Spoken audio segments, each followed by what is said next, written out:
Experience the family comedy event If we're going out loony. of the summer. I got it. She got me. Space Jam, rated PG. Space Jam. I'll say it was better than the original, but it's been years since I've seen the original, so... Do you even remember much of the first one? Just curious. Well, I know that for some reason these little aliens wanted to play... I think they wanted the Looney Tunes to be in their theme park or something, so Yep. they're like, oh, well, we'll play a game of basketball, and then the aliens take steroids or something and become super muscular. So the Looney Tunes are like, okay, well, we need a basketball player. Hey, let's grab Michael Jordan. And they pull Michael Jordan into the Toon World, and pretty much Michael Jordan is there. Oh, and if Michael Jordan loses, he also becomes part of the theme park thingy. You are so close. You are so close, but it sounds more interesting. Again, It sounds way more interesting. I haven't seen that movie since I was probably like 10. I mean, when you so- think about it, the first one's like, what drugs were in the office when they were doing that? Like, I mean, it was produced by Ivan Reitman, who did Ghostbusters, and it was basically a bunch of commercials they had with Yeah. Michael Jordan stuff. They're like, oh, these are popular. And at the same time, Warner Bros. Was hesitant about using, like, Looney Tunes in the modern era because they didn't know how that would translate well, so they had the commercials as, like, a test. And then they said, oh, these ads are doing well, but wait a minute, what if we took them into a movie? Yeah. That was just the legit thing, like... Nike met with Ivan Wright and they said, hey, let me make a movie out of this because it seems like it's possible. They were going to do it, and then Michael Jordan retired. And then he got back into the game in 1985, and Warner was like, oh, we still have this movie idea on the shelf. And given how you described Space Jam, it's not too hard to see why it doesn't work because you can tell that project was so rushed. Yeah, and there was so much Not the sequel, the placement. first one. Yeah, and this one wasn't bad about the product placement. I mean, they had a lot of Warner Brothers product placement, but it made sense because it was Warner Brothers. Where the original one was all about like, oh, Nike, Big Mac, ha ha ha ha, and it's like... Hey, let's go to, it's on the way, we'll grab like a Big Mac, get your hands on Michael Jordan.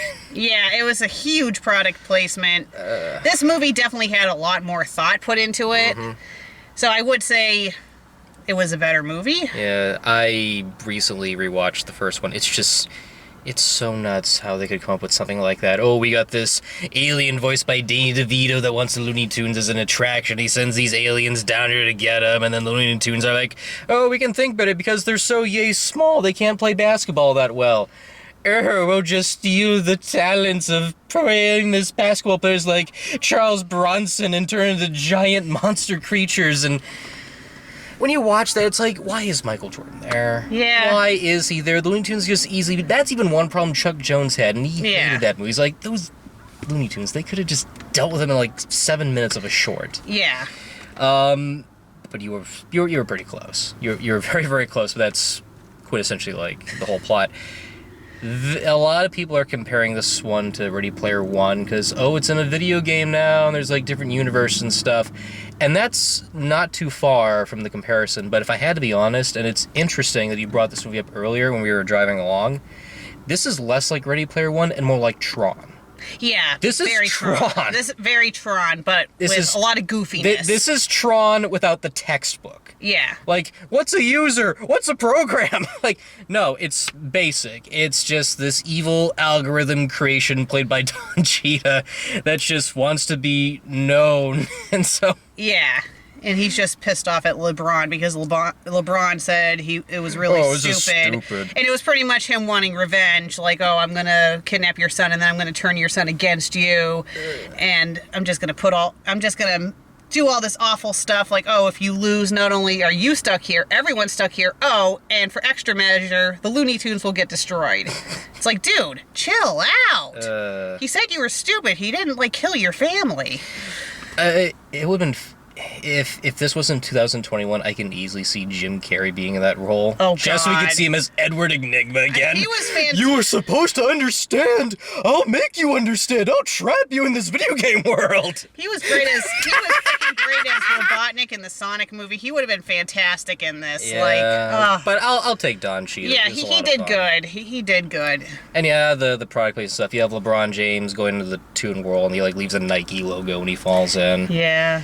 It wasn't as bad as the first movie, though, with no. the product placement, because the first movie was just ridiculous. There wasn't too much product placement, except for that one scene where Wayne Knight is talking to Michael Jordan. And he has like that whole long line of the speech thing. That aside from that, it's just the tunes being tunes and things like that. Yeah. In basketball, that's really what it just felt like. Yeah. Where else with this one, it's more or less where a lot of folks were saying, oh, they're just showing off what they own for properties and HBO Max and things like that. And I'll give the movie this much. It's trying to be self-aware.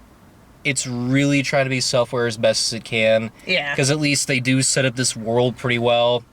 Like, oh, there's this thing called the Warner 3000. There's all these different planets with, like, Turner Classic Movies and the DC Universe and things like that. And they played around with those fairly And well. when they were gathering up the tunes, that was just hilarious. Like, There were some funny moments. What were your favorite parts of that montage, out of curiosity? Freaking the rooster guy being Daenerys Targaryen. Oh, Foghorn Leghorn. Oh my God. That was good.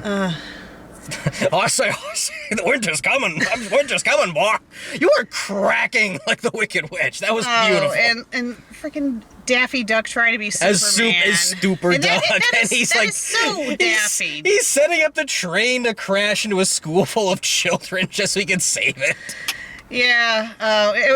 Like that. Those parts were fun. It was just great, like how they had them like in different things, The like Wile E. Coyote and oh Mad my God, Max. yeah. Oh I my could God, not and contain Granny myself. in the Matrix. Oh, you didn't like that? That was a little bit of a groaner. Eh. I thought it would have been funnier if Granny was in something more along the lines of, The Wizard of Oz would have been way too easy, because they had Yosemite Sam and Casablanca, so Yeah. that's pretty big. But The Matrix is a popular property. It's like, I don't like The Matrix. No, Well- Harry Potter. Well, Should yeah. have been great as McGonagall. Well, I think the reason why I liked her thing in the Matrix was just because, it's sweet Granny, and she's Yeah. like this little old lady, and here she is like doing this. I personally haven't seen the Matrix movie, so Don't. They're a mess. I didn't like the first one, and the other two sequels, which the Wachowski siblings, I gotta say siblings now because of today. are they not siblings? They're not brothers anymore. Oh, If you catch my drift, okay. so I gotta okay, well, be good for them. very good. Good for you. I just felt bad for Jupiter's ending. I have yet to see it. Anyway, so yeah, that's kind of awesome. I like how they're playing around with this whole universe. Everything's set up fine. No one's gonna believe me when I say I thought this movie was fun. It's not a masterpiece. Yeah, it wasn't. It's not a It masterpiece. had some very cringy moments, Yeah. but it was fun. Like the rap. They could have cut that out. My God, They could have so easily that cut was so that out. dumb. I'm sorry. That was like no. I've been popular on the internet since 1935. I could feel my toes going into the palm of my foot. Yeah, That's not the first time I've seen that clip. And you see that scene in context, you could have cut that out and the movie would have run fine. Yeah. There's tons of moments like that, but they're not like... It's not like they hurt the movie so much. No, it was just like little things like that they could have kept out, Yeah. but I like the plot. I mean, the movie was predictable, but I did like the plot of it. I did like, that LeBron needed to learn to, let Be a his father be a and- father, yeah. let his son be And a just kid. enjoy things. Yeah. I thought that was fleshed out as was. I was a little worried because I've seen so many movies like that. Yeah. And Hook is one of my favorites. Oh, yes. And that does it well, because you have Yeah. Peter Pan as an adult, he lost his inner childhood, he goes back to Neverland, and realizes that in order to be a good, father and person, he has to at least, understand those wonders of life all over again when he Yeah. was as a kid. Yeah. Not, be so uptight and everything like that. And there's so many films that came out after that did that sort of thing. Yeah. So I was really worried how they were going to handle it, but I think they did it fine. Yeah. I was really intrigued to see how that would go, because his son makes this whole video game thing, and Ollie G rhythm. Get it? It's like algorithm. Yeah. Anyway, evil Dodge. I shouldn't say that either. Don Cheetah, computer guy, decides to take that and uses it. That was clever. Yeah. Again, a little bit like Hook when Captain Hook was trying to corrupt one of Peter's kids to go inside. But I'll buy it. That worked the way it did. And he did good, like, being kind of creepy. Yeah. Like, when he, like, the glaring, like, it was like, damn, like, you forgot that you were in a Looney Tunes movie with some of, like, how he would, like, stare and stuff. He's a really good actor. He is. I love Don Cheetah. He's really funny. There's one or two jokes that didn't land so well, but then later on, he would get really intimidating. He would get really good. They picked a very good villain for this kind of film, and his motivations make so much perfect sense. Yeah. It's the whole Frankenstein mythos. Like, the creation wants to be more powerful than the creator, and wants to be known for this advanced thing. I like stuff like that. Yeah. Blade Runner works perfectly. And then there's a lot of gags and setups and stuff. When the tunes went into 3D, how did you feel about that? I thought that was pretty cool. Like, some stuff when it goes from 2D to 3D doesn't work, but I thought they did a good job. Like, they still looked like themselves. It wasn't like the original Sonic design, which I'm so glad they changed that. At least we forget. And I like that they weren't happy about it. Like, they're like, what the heck did you do to us? Because that wasn't the first time they did stuff like that. Because earlier in the 2000s, they had some 3D computer graphic shorts, especially with Wile E. Coyote and the Roadrunner. So I was a little worried at first when I saw just still images of the designs. Because I'm like, oh, Night Terrors, here you are. But in the context of the movie, it's like, no, it works. Because they're still moving like the Looney Tunes. They're still doing all these comedic bits and routines, even though they're like fully designed and stuff. And it's something you kind of get used to. Yeah. The animation itself, like in the Toon World with LeBron, I was kind of about. I was a little bit, but it's like, we're not going to get that old paper and pen anymore. Well, it wasn't just that. I kind of felt like they looked more polished. Like, the Looney Tunes looked more polished than he did. Oh, I see what you mean. Yeah, and... Well, I think it's because when you've seen these characters for so long, you know the dimension, you know the scale, you know how these characters move and everything. When you have a human in that environment, you gotta think to yourself, oh, does he have the same abilities as these characters, or is he just a human character that doesn't have Looney Tune abilities? Yeah. So that's always something interesting to sort of... But I do see where you're coming from in a little bit, giving it a character, but I wasn't too much bothered by that, but I can kind of see what you're getting at. Now, what did you think of him? I thought LeBron James was better than Michael B. Jordan. No, I like Michael B. Jordan, don't get me wrong. Creed was awesome. LeBron James, I felt like he was good here. I thought he was a fine actor. Yeah. Compared to Michael Jordan, who was just sort of there. Yeah. I mean, don't get me wrong, in the first Space Jam, when Michael Jordan was interacting with human characters, things that were there, he was fine. Yeah. He was, being himself, but when he was with the Toons, here, guys, what do you want? Oh, just go out there and have some fun. Yeah. Oh, we're gonna do it. I don't play basketball anymore. Like, you really could tell that he was working with nothing. Yeah. And he wasn't, like, emoting or acting that much. Yeah. I mean, he was fine when he was, like, playing off, like, Wayne Knight or Bill Murray. When someone was there, he would click and go, okay, I'm talking to this person, I know who to do. But when he's in front of, like, this virtual green screen with literally maybe looking at, like, a tennis ball or something, it really didn't feel the same. No. And I don't know if it's because of, again, the rush production of that film, but something tells me that might have what hampered that performance a bit. Yeah. I thought, like, his acting, like, when he was, like human-wise and not tune-wise was decent. Mm-hmm. Not really sure if I really liked his voice acting, though. It felt different. Yeah. But I know that some people can do voice acting, some can't. Oh, I know where you're coming from. It kind of felt like he was more like reading a script when he was doing the animated bits, but when he was actually in the movie, like, in the live-action world... Oh, I'm off screen. I can just slam it up a little bit. I see where you're coming from there. Yeah. Wasn't bad. It was just a little more stiff. It was fine. I mean, it wasn't god awful or anything, but I do see where you're coming from, and I do like a lot of the setups and stuff. How they separate it from the real world and the Toon World, even though the ending kind of screws that up a little bit, and I'm not going to spoil why, but it's like, wait a minute, I thought we were able to split these two entities as far apart as possible. Yeah. What's going on here? Yeah. And I like that there is a good storyline going on with the Toons themselves, especially with Bugs. It was a little somewhat like the Muppets, where the Muppets went their separate direction, but the big difference is that with the Looney Tunes, they can backstab each other in the drop of a hat. Oh, yeah. And they're a little more malicious towards each other, so it actually works a lot better here. Yes. Just by how they go off and do their own things, and Bugs is just all alone there, and he has, like, Porky Pig made out of pumpkins, and he has, like, I think it was like a Yosemite Sam's like some giant broom-looking thing. I couldn't see it very well, but it's like you just see like this red, fluffy mustache and eyebrows. I'm just thinking to myself, I'd hate to see what Lola looks like. I hope it's not a watermelon. I don't think they showed her, did they? No. Like his little mannequin thing? No, they didn't. Probably for the best. Agreed. When it got to that finale, it's much better than the first one by a long, long shot, because they have all these characters that Warner Brothers owns, and that was the biggest worry of me. I felt like it was big, oh great, it's going to be one big advertiser for HBO Max, because they own that. No, it didn't feel like that. No. It actually felt kind of fun just seeing all these characters grouped together as you're trying to see how this person's reacting and that person reacting. And King Kong got nothing on me! Ooh. That was great. He's like, I love Little Ray Howard.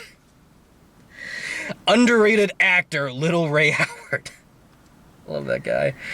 But no, you have like Hanna-Barbera characters here. You have some of the more obscure stuff over here, like the Herculeoids and Peter Potamus, his little airship. If Mike Francis saw that, he would gush. Yeah. He would be like, okay, where's Loopy-Loop? Where's Loopy-Loop? Where's Loopy-Loop? It's like, he's not in there, but you know what? They're able to get Dick Dastardly his little automobile in the back. Yeah. And I like that they had the aliens from the first movie. Oh, that was repeat animation. You could tell. Yeah. Just, look, I got Michael Jordan. No, you fool, that's Michael B. Jordan. So you couldn't get Michael A. Jordan, so you got Michael B. Jordan? So it's kind of clear that they're being self-aware. Like, yeah, they know the first one wasn't great, but at least they're trying to improve and do more effort. And that's the key word here. There's more effort here. Yeah. There is more thought. I'm not going to write this off as a cynical product. I've seen many movies that feel so cynical. Yeah. And so feasibly made, like, oh, we're just making this just because we have this property and don't know what to do with it. In comparison, this is actually much more organized. Yeah. And you can tell. And I feel like it's a better movie. I know. And the sad thing is, I don't think people are going to believe us. It's a better movie. It is. It's a much better movie. No. I'm not saying it's a fantastic movie. It had plenty of flaws, but it was entertaining. It was worth the movie ticket. I'd say for a matinee, it's certainly worth it. Yeah, if you want to watch like a fun popcorn flick, then I would recommend you watch this movie. Yeah. If you're looking for Citizen Kane, this is not. We're talking about a movie that has the Burgess Meredith penguin from the 60s Batman and the Danny DeVito penguin in the same shot. Next to them is some guy in makeup as Mr. Freeze from the Schumacher Batman and Robin going, how should I act? Mr. Freeze.exe not working. Yeah, they could have done a little bit better with the background cameos, because like the guy who played Pennywise didn't look anything. I kind of can see why, because they probably couldn't get them. Maybe there's like red tape, like, oh, we don't want to affect like the E-State or something of these folks, so we're just gonna get people made up like them and see how that will work. It's like, okay, it kind of sort of works in a way, because Ready Player One sort of did the same thing too. Like, they would have someone as Harley Quinn, but it doesn't fully look like Harley Quinn. Wasn't Iron Giant in Ready Player One as well? Okay, I didn't see that movie, but he did. And King Kong. Yes. I'll lend it to you later. It's worth it. 2 hours and 20 minutes, but it's worth it. No, definitely have to check it out. If you like video games, you'll definitely like it. Yes. But no, I'm just looking at this. I'm like, there's effort. They're doing stuff. And you can tell when you're sort of getting sucked into the movie, when you're looking at little things like the background and stuff. When that big finale happens, my eyes were everywhere. I'm like, this character's here, that character's here, this character's here. And they're all like doing different emotions and things like that. Wow. This is much better than the first movie, where in one shot you'd see like 3 Penelope cats or 2 Clyde cats, or them like repeating this character here and that character here, and wait, the Scotsman's over there, now he's over there in the lower bench. This is what happens when you have time, effort, and thought. Yeah. And for that, I'd say this is definitely worth either a matinee or a rental at best. Yes. Is it worth getting on the shelf? It really depends on what you're looking for, but if you can't go in hating this movie. Yeah, I'll probably see it again with my sister if she wants, but I don't know if I would buy it on DVD. I'd probably rent it again just to see like all the backgrounds and stuff. Yeah. Because it's insane. They even go as far as get like Space Ghost. Like, freaking Space Ghost. I think in one shot there's like the Mighty Might-Or, and that's another obscure Hanna-Barbera character.